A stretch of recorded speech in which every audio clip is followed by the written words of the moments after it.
Hi, I'm Parker Schnabel from Discovery's Gold Rush. 16-year-old Parker Schnabel worked with his 91-year-old grandfather at the Big Nugget mine. So what are you going to do about gold this year? I'm going to find it.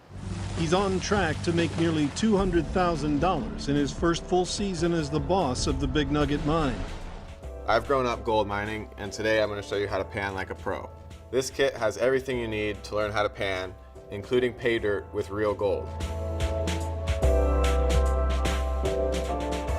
So let's get started. You'll need a big bucket filled with water and a pair of tweezers to pick the gold out when you're done. So you can take your bag of pay dirt out. You can register your product online with this barcode and just get her open there and pour it out. And that's not too much material to pan at once, so I just pan it all at once. Once you've got the dirt in your pan, you can just dunk it under the water and start shaking it around. So everybody has their own method of panning. For me, there's 3 real steps. Right now is the first one, just a good shake, and that's just getting the gold because it's a lot heavier than all the other material. So it's just getting it down to the bottom of the pan. And you don't want to be gentle with it. A lot of people are pretty scared their first few times, and I was no different. And then for me, the second thing I do, I just tap it against my hand, and that just gets the gold, and any heavy sands or whatnot, it'll bury its way through there and sink right down to the bottom of the pan. So I do that a bit, and just pour the water out. And the third step is to just wash the material out with the water. You just wash the rocks out.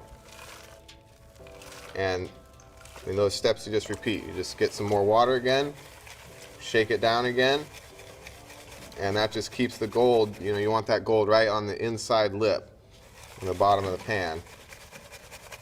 So I always have it so you can see the back of the pan, the bottom of the back, and the ridges in the front, and pour all the water out, and just wash the rocks out with the water. What you don't want to make the mistake of doing, is probably the most common mistake, is like at this point people will start shaking the material out. That wants to throw the heavy material out, which is the gold. You want to make sure you use the water to wash the rocks out. Like that. I mean, it's kind of hard to tell if you think you've done enough or not. The good thing is it's not going anywhere. If you screw up and some of the gold comes out of the pan, it'll be right in your bucket. So that's not an issue. You can always repan it. So eventually you'll get down to this point, which is just all black sand. And that's a good sign because the gold hides right under it. The black sand's heavy and the gold's a little bit heavier than it, so hopefully